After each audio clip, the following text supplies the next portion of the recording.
Salut à tous, épisode 13 avec The Cunning Quickstep. On va évidemment parler de Tour de France dans cette vidéo, ce sera un variant 2021. Et puis quand même, auparavant, faire le point sur quelques petits trucs à régler. C'est quoi? C'est les championnats nationaux. Alors il y a un peu d'ITT, et puis il y a un petit peu aussi de championnats en ligne, d'épreuves en ligne. On a un objectif notamment, c'est le top 3 au championnat de Belgique en ligne. Alors, voilà, reste à voir un petit peu si c'est gérable en fonction du profil, etc. Bon, on parlera ensuite du Tour de France. À partir de la timeline 10 minutes 50, voilà, ce sera du Tour de France. Auparavant, ce sont des championnats nationaux. Il y avait pas mal de choses à jouer. Je ne propose pas tout, bien sûr. Mais par contre, on ne peut pas faire l'impasse sur la Belgique. Et notamment... Ouais, même le championnat mais de contre-la-montre, parce que en fait le contre-la-montre sur PCM 21 je trouve est assez intéressant à jouer en général.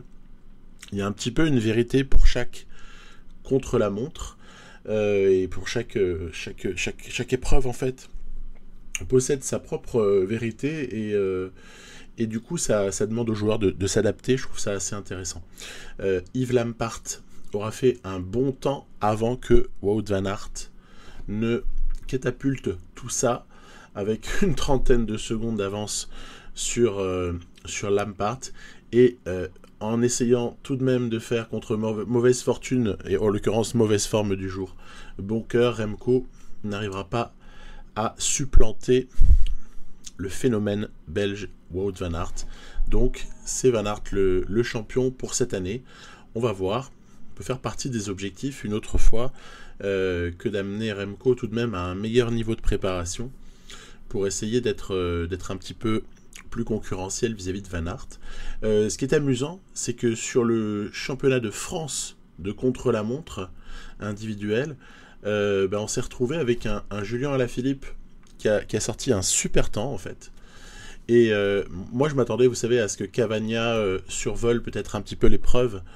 Et on va avoir une petite surprise en fait à l'occasion de cette épreuve puisque Cavagna ne sera pas en mesure de rattraper une première partie un petit peu impactante. Il avait déjà perdu 40 secondes à l'intermédiaire et en vérité il ne les reprendra jamais. Mauvaise forme du jour aussi. Il y a un immense impact de la forme sur le résultat d'une telle course. Surtout que il est très très rare que je prévoie un pic de forme pour les championnats nationaux. Voilà, à tort ou à raison, mais en tout cas c'est comme ça. Surtout avec les gros coureurs en fait. Après, il y avait un petit rendez-vous rigolo du côté du Danemark où finalement entre Kragh Andersen, Kort Nielsen, Mats Pedersen notamment, on avait une concurrence relativement intéressante pour Kasper Asgreen, surtout sur ce circuit qui ne permet pas forcément à Asgreen de s'imposer à tous les coups, je dirais. En l'occurrence, on a tenté une attaque après un gros travail d'Honoré et aussi un bon travail préliminaire, mais ça, je suis obligé de sélectionner un petit peu les images. Il faut un montage court quand même, de Morkov. Bref, Honoré et Morkov auront bien participé à la victoire de Kasper Asgreen qui gardera donc son très joli maillot distinctif de champion du Danemark en ligne. Très bien, Kasper Asgreen, au moins on a réussi déjà à conserver ce maillot-là. Ce sera peut-être difficile d'en conserver d'autres. On va voir. Donc, au rayon des maillots que je convoite, il y a évidemment le maillot de champion de France. Nous ne sommes pas encore tout à fait prêts avec Alaphilippe, puisque à une semaine près, la forme va beaucoup monter en vérité. Et oui, c'est un des mystères du nouveau système de planification. J'ai déjà vu du plus 12 ou du plus 13 en une semaine, parfois, alors que ça stagnait pendant 2-3 semaines auparavant. C'est assez spécial, mais bon, bref. Toujours est-il que Julien Alaphilippe va être chargé, non pas d'aller essayer de chercher ce maillot, parce que l'arc-en-ciel me va très bien. Il n'y a pas besoin pour moi d'aller chercher autre chose. Non, plutôt essayer de participer à l'effort collectif pour que, éventuellement, quelqu'un comme Florian Sénéchal puisse récupérer le maillot tricolore. Et donc, je vais essayer d'allumer des mèches. En tout cas, ça a été ma stratégie. D'essayer d'allumer des mèches avec Alaphilippe. Ce variant, je l'ai déjà joué quelques fois, je crois, dans le passé. Et c'est un variant sur lequel je trouve qu'il est très très très difficile de s'échapper. On a notamment des trucs un peu invraisemblables, comme vous savez un Kevin Reza ou un Cyril Gauthier qui en fait sur un terrain qui est quand même propice à ce qu'Alaphilippe fasse des différences, vont le reprendre en fait sans sourciller. Et il n'y aura pas de problème pour eux. En fait, ils sont limite aussi forts qu'Alaphilippe, quoi. C'est assez surréaliste en fait à des moments. Je suis toujours étonné en fait du comportement global de l'adversité sur les championnats nationaux. Allez Sénéchal, tu es dans la roue d'Arnaud Desmar, principal concurrent.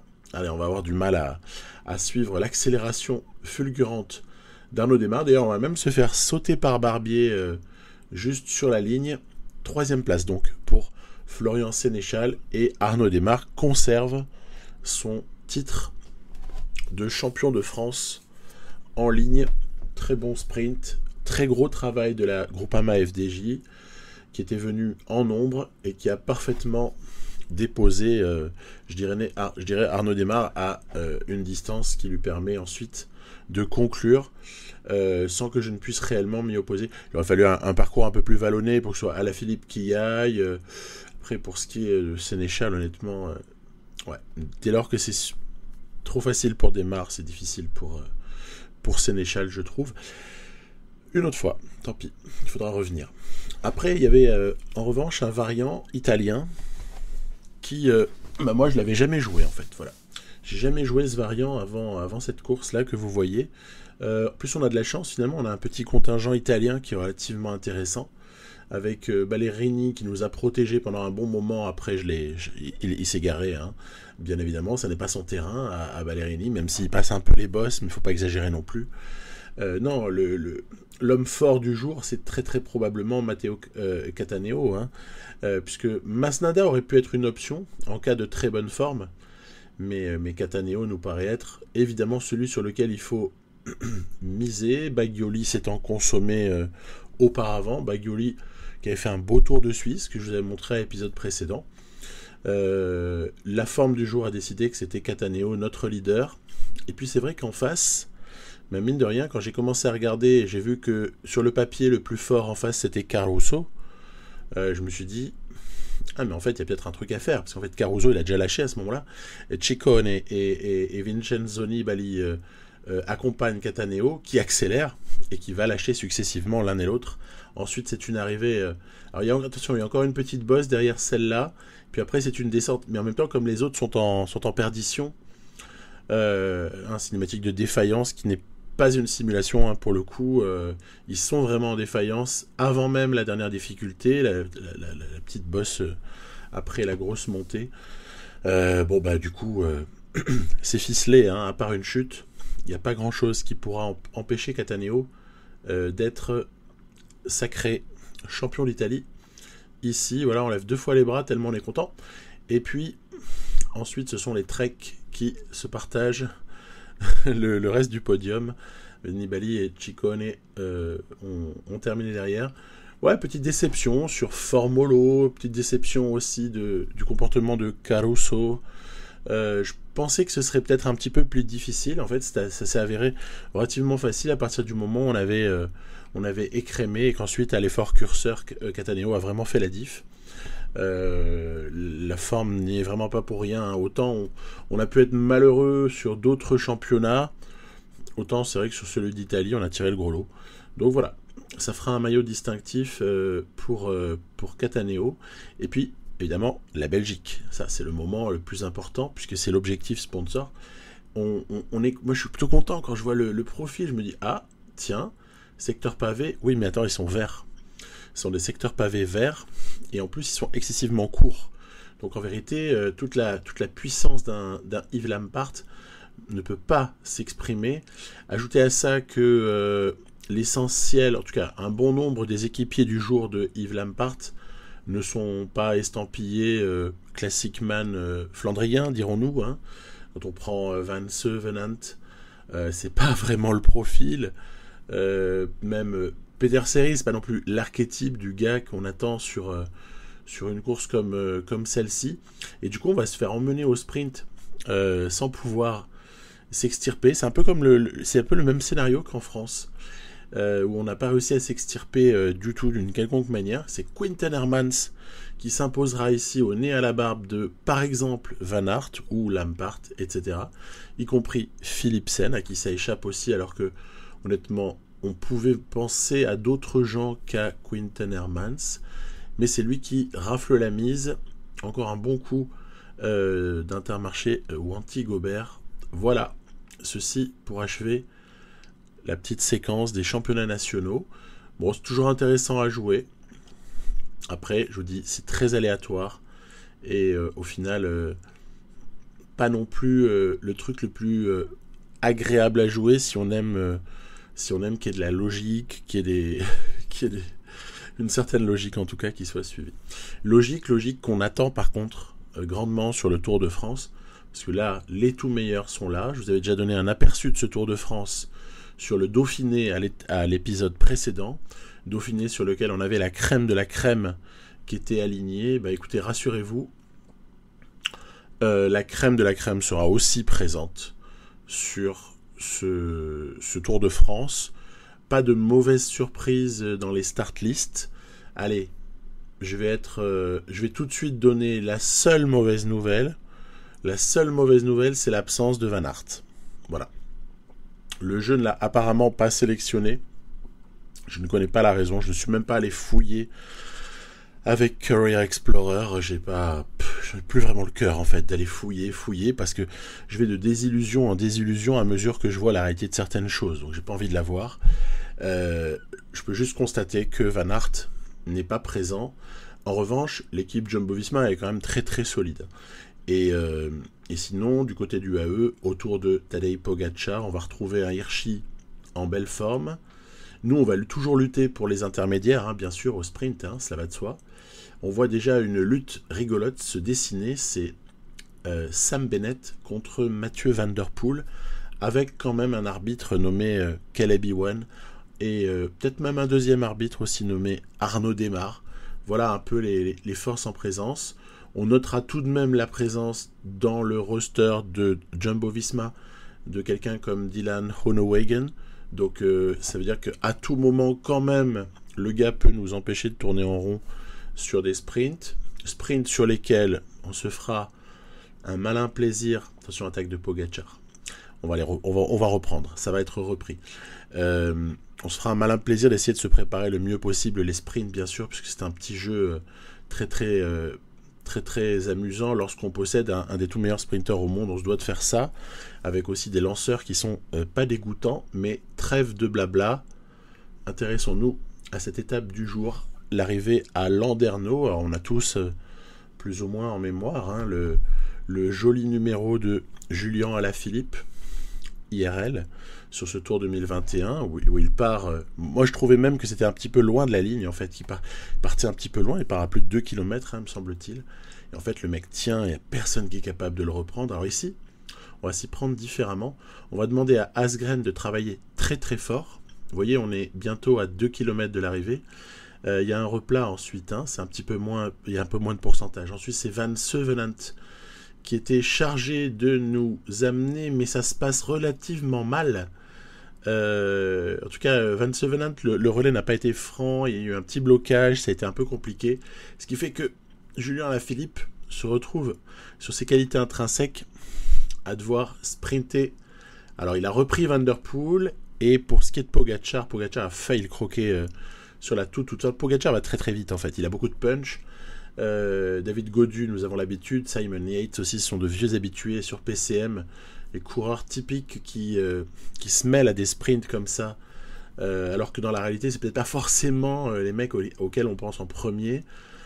Ouais, petite tradition. Pro Cycling Manager. Voilà, Julien Alaphilippe a donc pris cette étape. On se devait un petit peu de le faire, faut quand même pas mentir, on va pas se mentir, On se devait de gagner cette étape 1 à partir du moment où elle avait été gagnée dans la réalité par Julien. Après, ça se joue vraiment à très très peu de choses. Puis ça a au moins l'avantage de nous permettre de porter le maillot jaune au moins une fois. sur ce tour. On ne sait pas si ça re-arrivera, mais en tout cas, c'est bon. On va le porter. Alors, Julien Alaphilippe, Mur de Bretagne. On se dit qu'aussi, sur l'étape 2, a priori, il y a peut-être moyen de le faire. N'est-ce pas? Donc, oui, on va essayer, bien sûr. On va essayer. On va essayer de préparer notre fin d'étape. Il y a une échappée qui est quand même assez nombreuse, vous avez vu. Il y a quand même presque 30 coureurs échappés dans cette étape 2. J'étais quand même assez surpris de constater cela. Quand on voit Sagan, c'est le frère, hein, ce n'est pas Peter. Je parlais d'un grand absent sur ce Tour de France en la personne de Wout van Aert, mais il y a également Peter Sagan qui n'est pas là. Bon, après, sinon, au niveau des très très gros noms du peloton, presque tout le monde est là, hein. Mais c'est vrai, il y a aussi Peter Sagan qui n'est pas présent. Après, l'impact de Sagan sur la course, ce n'est pas lui faire offense que de dire que l'impact de Sagan est réduit par rapport à l'impact de Van Aert, même sur un Tour de France, y compris en tant qu'équipier. Donc, pour ça que je vous ai signalé Van Aert en tout premier lieu. On va se retrouver ici à chanter le sprint intermédiaire, puisque de toute façon, ce sont tous les échappés qui ont pris les points, donc c'est parfait. Il n'y a pas de bataille intermédiaire. De toute façon, on est vraiment tout pour Alaphilippe sur cette étape-là. Et comme je suis un petit peu échaudé de la manière dont ça s'est passé la veille, où on était quand même pas très très loin de se faire croquer sur la ligne, ça m'a un petit peu vexé que ça se passe de cette façon-là. Du coup, on va essayer de construire notre fin d'étape un petit peu différemment. Stybar, Honoré, Cataneo, Asgreen. Il y a un Van Sevenant normalement qui intervient entre les deux. J'utiliserai cette fois-ci Asgreen. Vous voyez ici, on va passer sur la ligne d'arrivée une première fois à Mur de Bretagne, et puis ensuite on y repassera. Voilà. Donc on va faire un petit peu travailler. Vous voyez, j'en suis maintenant à Van Sevenant qui bosse. Attention, il y a quand même 1 minute encore à ce moment-là pour les échapper, pour les rescapés de l'échappée. Après, je pense que 1 minute, rien que sur le Mur de Bretagne, on la reprend, mais quand même se méfier. C'est pour ça que j'ai fait un petit peu rouler quelques équipiers dans la descente et dans le petit début de tour pour rejoindre à nouveau le bas du Mur de Bretagne. Ça y est. Allez, c'est parti. Asgreen, à toi de jouer, mon grand.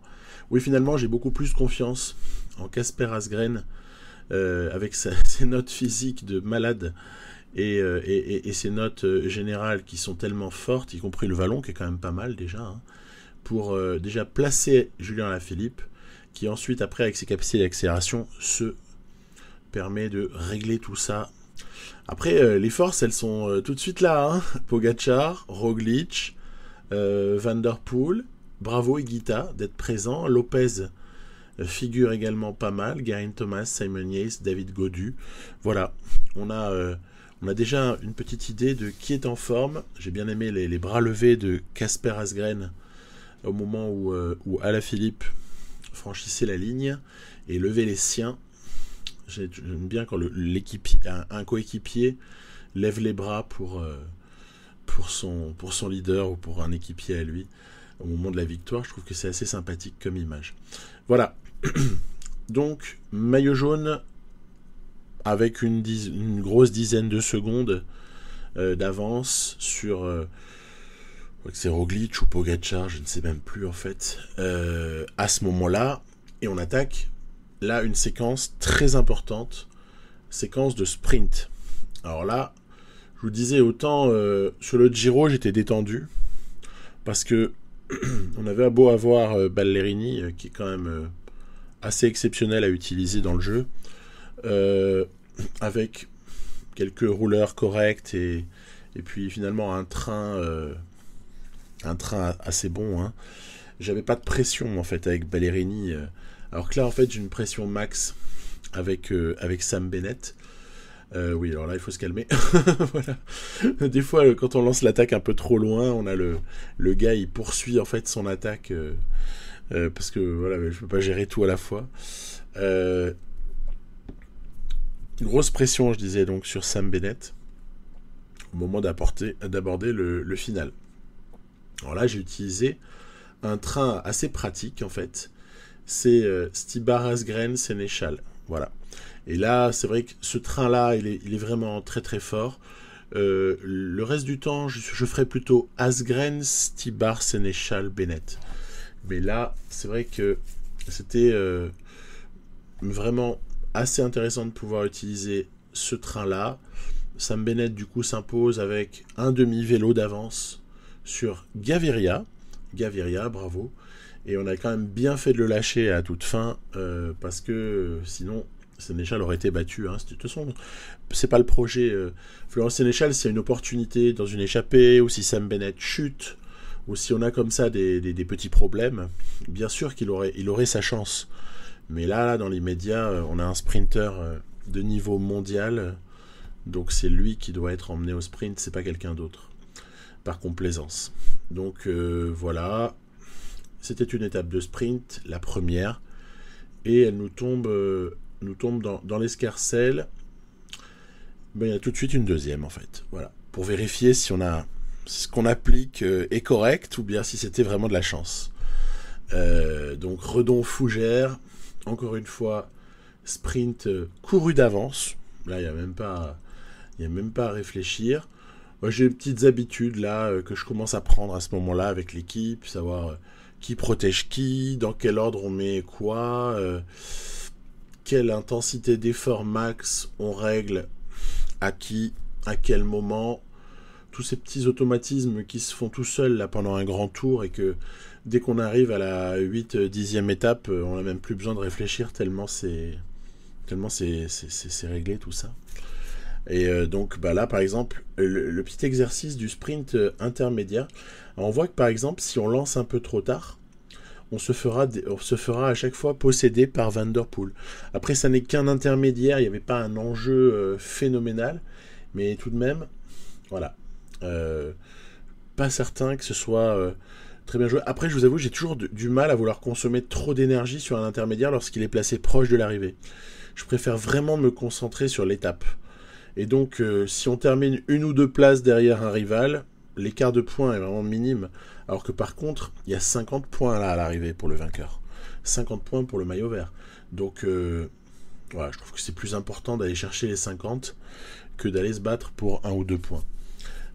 Stibar, ce que je vous promettais comme train, là, cette fois-ci, Sénéchal et libération de Bennett dans le bon tempo, on va dire. C'est-à-dire quand même pas très loin de la ligne, hein, au final, hein. Il utilise vraiment les qualités de Bennett. On sprinte pas de la même manière en fait ici qu'avec d'autres sprinters où on peut lancer d'un petit peu plus loin, etc. Là vraiment je lâche même pas aux 500 mètres. J'ai l'impression d'avoir lâché Bennett. Donc voilà. Démarre, Cocard. Où était Van Der Poel? Il fait sa vie. Des fois, il est hyper présent, des fois, il est un petit peu absent. Voilà, c'est comme ça. Donc, surtout qu'il a une équipe qui est rigolote. Autour de lui, c'est Philipsen et Merlier. Mais en fait, c'est toujours lui qui sprint. Alors que je suis sûr que si le jeu faisait un train, je sais pas, par exemple, Van Der Poel, Philipsen, Merlier, pourrait peut-être arriver à nous contrer en vérité. Mais là, en laissant quelque part Van Der Poel se débrouiller, ou alors en le lançant avec un seul coureur, ça paraît un peu insuffisant, je trouve. Contre la montre individuelle de Laval. Alors là, j'ai commencé par essayer de trouver la bonne formule. Alors c'est sûr que c'est pas avec Sam Bennett qu'on va taper un meilleur temps, hein. Mais bon, est-ce que voilà, 82 tout le long paraît être un bon choix? Est-ce qu'il faut oser y aller plus fort? En fait, la vérité, c'est que l'effort que vous allez mettre, il va quand même aussi dépendre pas mal des qualités intrinsèques du coureur, et également de sa forme du jour. Cataneo, par exemple, très malheureux sur la forme du jour, va très mal performer, plus d'une minute 20 déjà à ce moment-là, mais je pense avoir déjà trouvé mon ajustement. Ce qui est rigolo, c'est que du coup Honoré fait un meilleur temps que Cataneo, parce qu'en fait Honoré avait plus 5. Bref, tout ça, mais n'empêche, c'est hyper important, hein, en fait. La forme du jour, c'est vraiment le nerf de la guerre, hein, parce que ça change tellement radicalement les choses que qu'on est obligé quand même de la prendre en compte. Hein. Asgreen est vraiment quelqu'un en qui j'ai beaucoup d'espoir à ce moment-là. Je me dis, Kasper Asgreen pourrait peut-être aller nous chercher une jolie perf sur ce chrono. En tout cas, c'est ce que j'espère, surtout qu'il y a une jolie forme du jour. Il y a une note en contre-la-montre qui est magnifique. Et une résistance notamment, enfin bref, des qualités dont on sait qu'elles ont un impact sur ce type d'épreuve. Et ouais, petite déception à l'arrivée, puisque tout de même on est battu.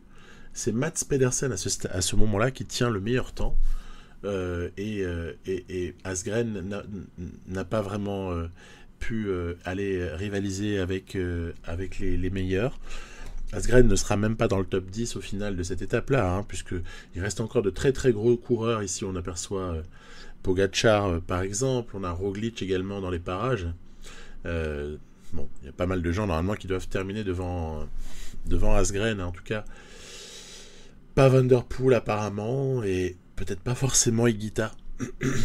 Mais par contre, Roglic, Pogačar, on les attend très très haut.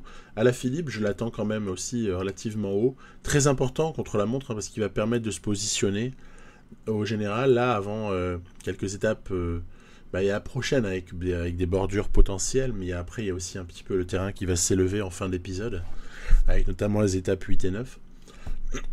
Mais Julien Alaphilippe fait plutôt une bonne perf. En tout cas, on va en avoir, je l'espère, confirmation à l'intermédiaire 1. Donc j'ai mis le classement provisoire de l'intermédiaire 1. Roglic tient le temps. Et en fait, on va passer dans un temps dégueulasse. On va passer à 25 secondes. Alors des fois, il ne faut pas s'en alarmer. Parce qu'en fait, on part un petit peu moyen. Et on peut rattraper pas mal de temps sur la deuxième, voire sur la troisième partie. Roglic, en tout cas, marche vraiment super bien et semble tenir ce chrono de 2 mains de maître. Pogačar n'a pas vraiment refait son retard entre l'intermédiaire 1 et l'intermédiaire 2. Quel sera le temps d'Alaphilippe à l'intermédiaire 2? Ah bah ça se rapproche, ça commence à devenir intéressant, puisque il a repris du temps sur Primož Roglic, et donc on mise tout sur le final. Allez, Roglic va en terminer. Au chrono 3, il est battu par son équipier Foss. Incroyable. Tobias Foss est monumental. Je pense qu'à un moment donné, vous verrez ses notes. Elles sont incroyables. Pogačar réalise un très bon temps, même s'il ne gagnera pas cette étape-là. Et Alaphilippe, allez, on attend un gros finish, mon grand. Un gros finish, qui n'aura pas lieu. On va donc devoir se contenter. Mais c'est déjà quand même pas mal, hein. Foss, quand même, il a battu Ghana, quoi. Il a battu Rohan Dennis. Il a battu Roglic, déjà. Alors que Foss, exceptionnel sur ce coup-là. On garde quand même le maillot, parce que finalement, Alaphilippe a fait un très bon temps, et ça ne l'impacte pas de terminer derrière Roglic. Et puis, là, on arrive à un truc qui est quand même particulier. C'est ces étapes avec des zones de vent.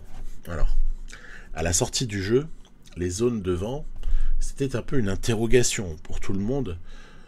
Puis assez rapidement, certains qui ont joué ont commencé à s'apercevoir qu'il y avait gros à gagner sur ces étapes-là. Et on a même commencé à se demander si ça allait pas cheater complètement le jeu. À savoir, tu prends, je sais pas moi, 7 ou 8 minutes sur une étape comme celle-là, sur de très gros favoris, et tu renverses déjà un grand tour.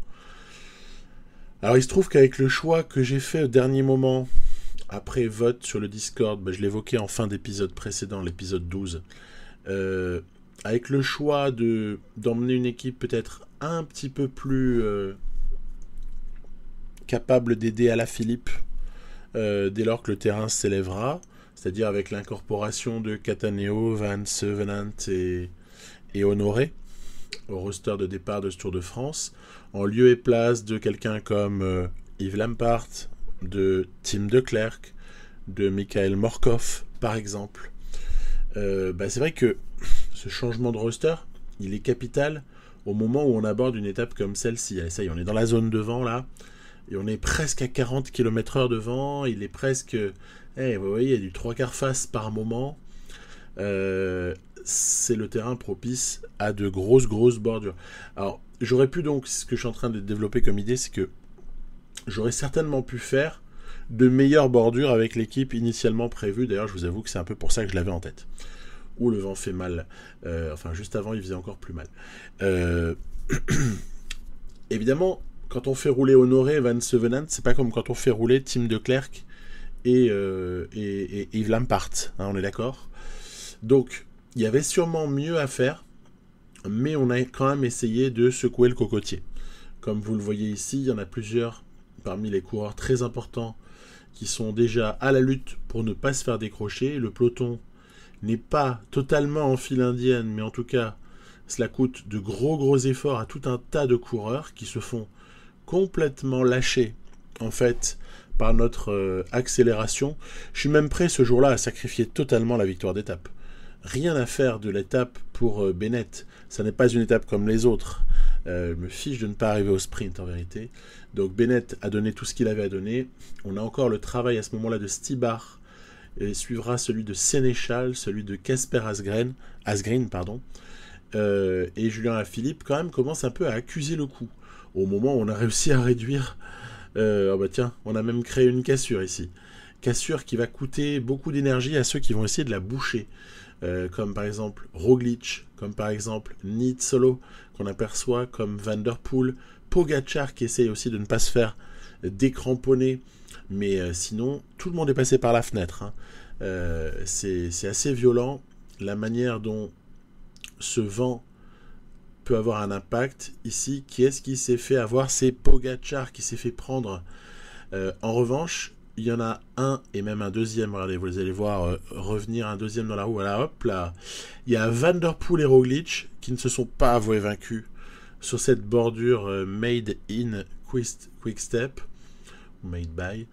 Et bon, du coup, je me dis, allez, on va peut-être se placer avec un ou deux coureurs et puis quoi, par exemple, essayer de tenter une attaque avec un autre, quelque chose comme ça, profitant un petit peu de l'épuisement de tout le monde. En tout cas, c'est ce que j'essaie d'envisager à ce moment-là. Il reste 5 km. 5 km, ça peut être encore assez long si les mecs sont en défaillance. Hein. Je pense qu'il est de bon ton ici de tenter quelque chose avec Julien Alaphilippe, étant donné que le but de cette étape, c'est de gagner du temps au général. Donc, attaque d'Alaphilippe, suivi quand même par Primoz Roglic. Énorme Roglic. Hein. Là, Roglic, il est en train de se faire une opération au classement général fabuleuse. Et au sprint, tout de même, Julien Alaphilippe, juste sur ses qualités d'accélération, parce que sinon il se faisait reprendre par Roglic, va s'imposer. Roglic ne perd pas de temps, Van Der Poel est bien placé, Casper Asgreen et Sam Bennett auront donc fait le boulot final. Puis derrière, ce sont les sprinters qui vont comme ça venir chercher des places d'honneur. Pogacar aura perdu du temps, mais il n'a pas perdu non plus 7 minutes. Hein. Mais il a perdu un petit peu de temps. Non, il y en a d'autres qui ont perdu plus de temps ici. Bernal, par exemple, perd un petit peu plus. Etc. Etc. Voilà. Donc, on a fait ce qu'on avait à faire. En fait, si je ne le fais pas, je ne fais pas mon boulot. Si je ne fais pas ça. Et puis en même temps, je suis très conscient que en le faisant, c'est quand même abusé. On est d'accord? On est d'accord? Cet aspect, en fait, c'est un peu...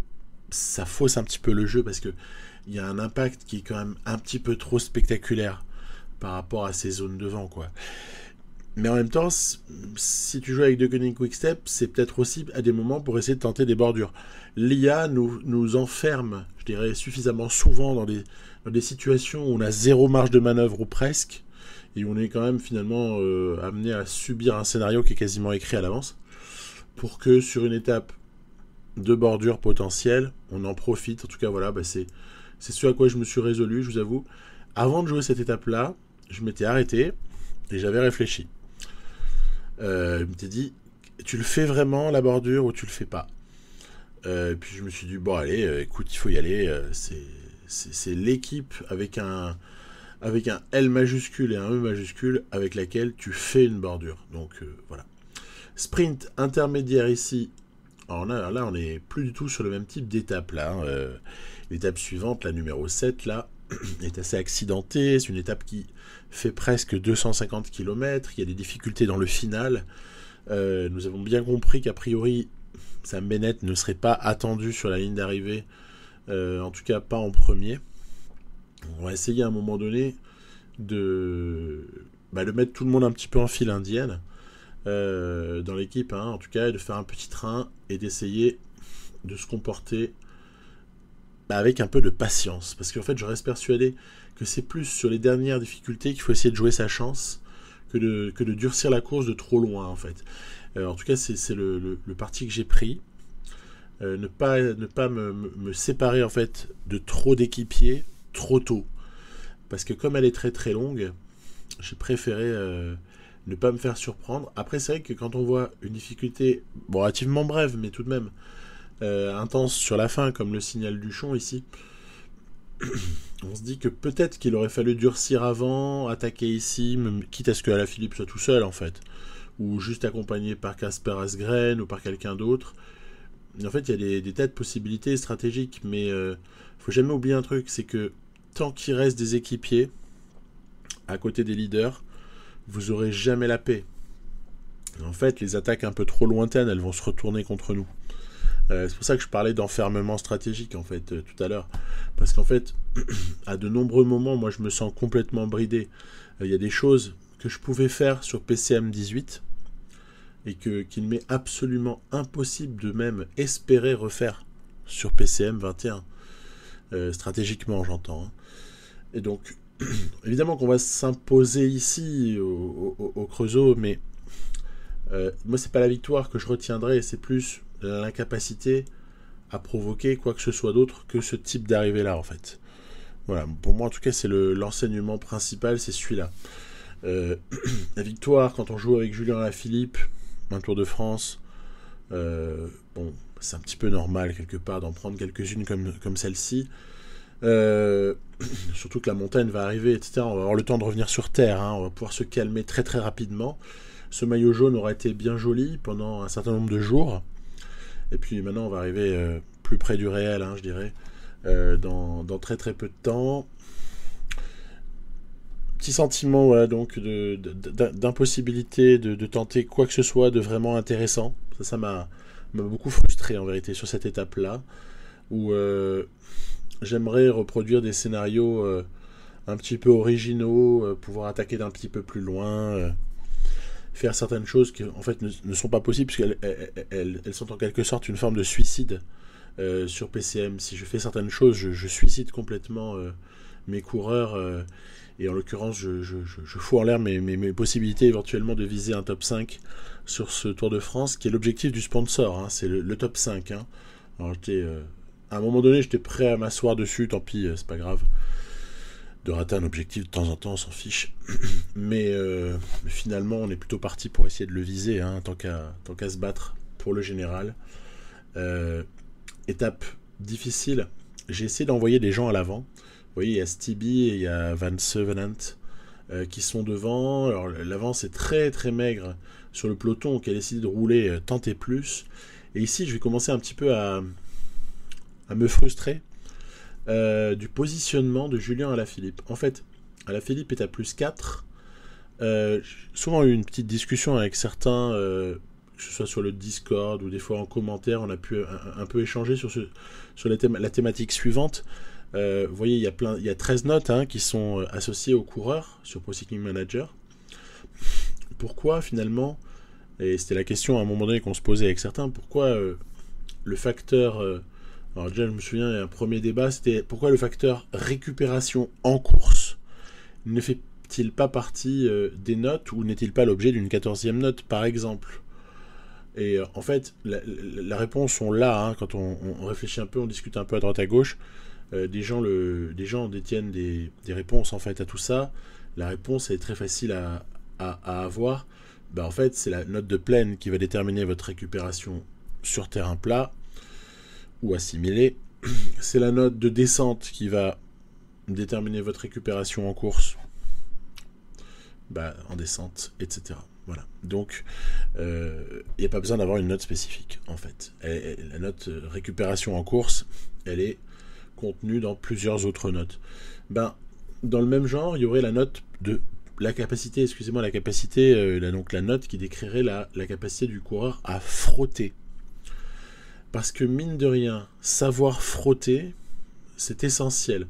Alors là, j'ai un peu moins de certitude. Tiens, on voit David Godu qui commence à allumer les mèches. Là, ça commence à craindre un petit peu dans le col de Rome, comme par hasard, avec des pourcentages qui sont absolument hideux. Pour ce qui est de la capacité à frotter des coureurs, puisque c'est vraiment le sujet que j'abordais là, donc j'y reviens. Et c'est ça qui m'a beaucoup énervé dans un premier temps, parce que dans cette étape, j'avais vraiment l'impression qu'on frottait très très mal avec Julien, alors qu'en fait, on a un mec qui a toutes les bonnes raisons de frotter. Je me suis laissé dire que c'était peut-être la note de pavé. Mais si c'est le cas, ça n'explique pas le fait qu'Alaphilippe soit si mal placé. Je parle pas maintenant, là où il est en train de canner sous les assauts divers et variés des adversaires. Là, il y a une logique. Le mec se fait décrocher, il en peut plus. Pogačar est devant, même Roglic est à l'agonie, même Miguel Angel Lopez n'en peut plus. Heureusement, on va passer le sommet du col de Rome et puis attaquer la Colombière derrière. Donc il y a encore de l'espoir de revenir sur l'ours slovène. Mais au-delà de ça, ouais, je pense qu'il y a une interrogation. Moi, si vous détenez la réponse à ça, moi, je veux bien la lire avec grande joie en commentaire, mais finalement, dans quelle note, avec un S éventuel, et où sont contenues les capacités à frotter d'un coureur? Est-ce qu'il y a une part d'aléatoire dans la capacité à garder sa position malgré un effort très soutenu, y compris sur de la plaine, comme on l'avait vu précédemment, ou du très très léger vallon, ce qui de toute façon dans tous les cas ne handicape jamais Alaphilippe. Bon, à voir. Parce que sur terrain montagneux, je dirais pas ça, vous voyez. Je me permettrais pas de dire ça. Le mec a 75 en montagne, s'il se fait lâcher par des gonzes qui ont 80 ou plus, il n'y a rien à commenter là. Il y a juste à dire, bah voilà, ok, t'es en dessous. Mais sur plaine ou sur vallon, quand même, c'est un petit peu différent. Dans cette étape, donc Pogačar marche un petit peu sur l'eau, faut quand même l'avouer. Nous avons toutes les peines du monde à reprendre Pogačar dans la descente. On ne le reprendra jamais, en vérité. On a même d'ailleurs un petit peu de mal à reprendre les intercalés, comme par exemple Higuita. Alors, je vais quand même tenter un petit gain de seconde vis-à-vis de Roglic et Miguel Angel Lopez, qui sont un petit peu nos compagnons d'infortune dans cette toute fin d'étape. Victoire au Grand Bornand pour Tadej Pogačar. Derrière, Bernal et Godu se tirent la bourre. Higuita va faire 4 et Alaphilippe va faire 5, avec quand même près d'1 minute 30 concédée à Pogačar. Donc c'est dommage le temps qu'on avait gagné sur la bordure, mais on vient de le reperdre en fait. Ce qui m'a surpris était peut-être la contre-performance sur cette étape de Primož Roglic, que j'aurais plus attendu à la lutte avec Pogačar qu'à la traîne avec nous, mais bon, voilà. Ça aussi, c'est des histoires de forme du jour. Parfois, ça se joue à pas grand-chose. Il n'a pas été forcément soutenu, Roglic, sur cette étape, comme j'ai pu le voir être soutenu à d'autres moments sur ce Tour de France par son équipe. Donc voilà, ceci expliquant un petit peu cela. Pogačar se rapproche dangereusement au classement, puisqu'il est maintenant à 16 secondes de Julien Alaphilippe, qui sauve son maillot jaune pour donc pas grand-chose. Roglic passe 3e.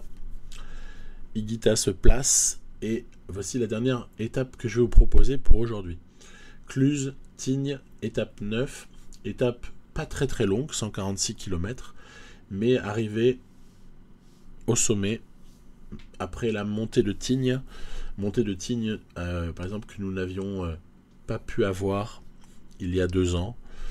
Vous savez pourquoi, avec cette espèce de d'éboulement, de mouvement de terrain complètement incroyable qui avait dû stopper la course. Voilà, écoutez, cette fois-ci on va la voir. A priori, je crois pas qu'ils aient prévu une météo qui va nous faire arrêter l'étape. Ça n'existe pas encore sur PCM, ce genre de truc. Donc j'ai essayé d'envoyer du monde à l'avant, en fait. Pourquoi ? Parce que je me suis dit que c'était typiquement le genre d'endroit où on pouvait être en très très gros danger, malgré le plus 5 de Julien Alaphilippe. J'ai donc envoyé du monde à l'avant, Asgreen, Honoré, Van Sevenant.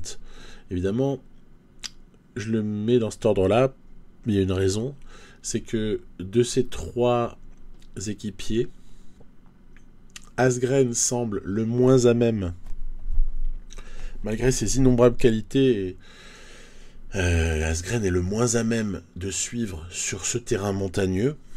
Donc c'est lui que je décrocherai en premier pour rejoindre Alaphilippe, même si on a la joie de le voir tout de même basculer avec ses 2 équipiers, ce qui était essentiel pour la suite de l'étape. J'avais besoin qu'Asgreen bascule avec les 2 autres, ne fût-ce que dans un piètre état, mais au moins il a basculé avec.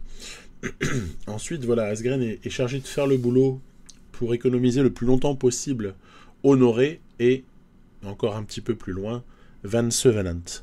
Puisque Van Sevenant a une meilleure note en montagne que le jeune Honoré. Donc, le plan va fonctionner. Hein. Donc, on va ici demander à Asgreen d'attendre. Parce que, regardez, à ce moment-là, nous n'avons plus que, certes, Bennett, un très courageux Bennett, et Cataneo en mauvaise forme, prêt à intervenir pour apporter des protections à Julien Philippe. Je sais si les protections sont très très très très importantes sur ce type de terrain-là. Et donc je fais redescendre Asgreen qui peut-être pourra aussi filer un petit coup de main et donner un petit peu une respiration à Cataneo avant d'intervenir. Par exemple, je le fais toujours à la barre décroissante. Vous voyez ici encore un mauvais positionnement. Mais là, c'est pas pareil. Les pourcentages sont relativement élevés. Donc, je comprends tout à fait qu'Alaphilippe ait peut-être un petit peu plus de difficulté à même se frayer un passage par moment. Il est entouré de gens qui, 90%, ont des notes de montagne, à ce stade-là, je veux dire. Hein. À ce stade-là, il est entouré par 90% de gens qui ont des notes de montagne supérieures à lui. Hein. Donc, ouais, il y a une certaine logique, tout va bien. Quand le jeu devient logique, moi, ça me convient. Qu'il y ait victoire ou défaite à l'arrivée, ça me dérange pas du moment qu'il y a une logique. Et donc, après Asgreen qui a un petit peu pu aider, c'était au tour d'Honoré de redescendre, et on va espérer que Van Sevenant puisse aller le plus loin possible dans la montée de Tignes, pour ensuite décrocher en quelque sorte, sauf à une exception près, c'est si la victoire d'étape est envisageable. Si la victoire d'étape est envisageable, on va pas lui faire une Movistar Solaire 2019 d'ailleurs, tiens, c'est là aussi le cas.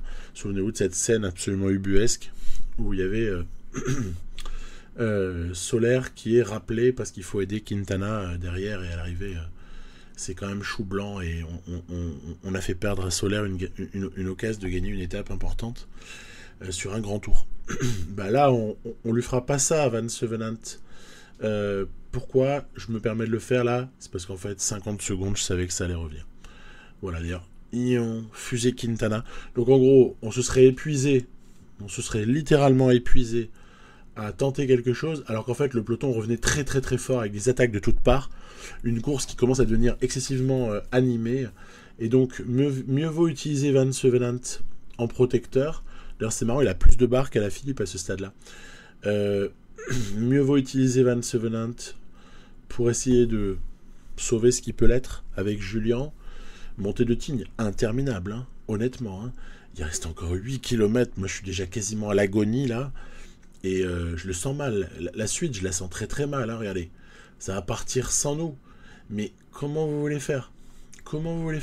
J'arrive pas à rester positionné à l'avant, j'ai même essayé, même en effort 88, laisse tomber.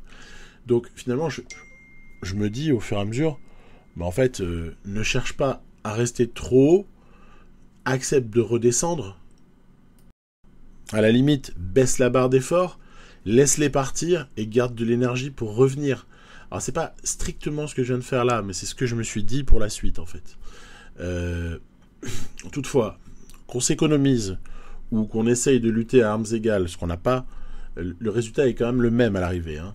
Il y a des mecs qui sont bien plus forts avec des 84 en montagne, comme par exemple Pogačar. Lopez a pas 84, je crois il a un petit peu moins. Roglic est à 82, Bernal est à 84 montagne également. bon, il y a des gars sur lesquels on peut pas lutter. Par contre, avec les autres, on peut essayer de ruser pour essayer de rester plus ou moins pas trop loin de leur position, quoi. Donc, on a bien compris, Lopez aura du mal à reprendre Pogačar sur la petite portion de plat ou de faux plat sur la toute fin de cette étape. Voilà. Donc, victoire de Tadej Pogačar, deuxième Lopez, troisième Roglic, quatrième Bernal, Simon Yates. Tiens, un excellent Michael Woods a réussi à aller choper une 6e place sur ce coup-là. Nous on termine 8e, ce qui n'est pas si mal, mais qui est quand même pas le Pérou non plus.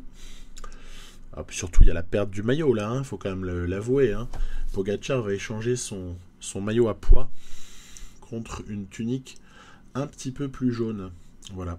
Très belle victoire. Dès que ça s'élève, on commence à voir la vérité. La vérité, c'est que Pogačar, c'est quand même très très au-dessus de tout le reste, en fait. Parce que même Roglic s'est quand même fait décramponner. Il y aura peut-être des surprises en deuxième partie de ce Tour de France. Je proposerai la suite assez prochainement. Dans une prochaine vidéo, nous proposerons les étapes 10 à 21. Il y a encore de l'espoir, mais bon, de l'espoir modéré. C'est-à-dire qu'à 1,23 de retard, alors qu'il y a eu seulement 2 arrivées au sommet, mais qu'il y en aura d'autres dans les Pyrénées avec des pourcentages donc, qui vont piquer. J'estime que on n'est pas dans la meilleure situation et qu'il va falloir bien être raisonnable, viser le top 5 et ne jamais essayer d'aller trop concurrencer les amis slovènes. Voilà, je vous dis à très très bientôt pour la suite. Bye bye.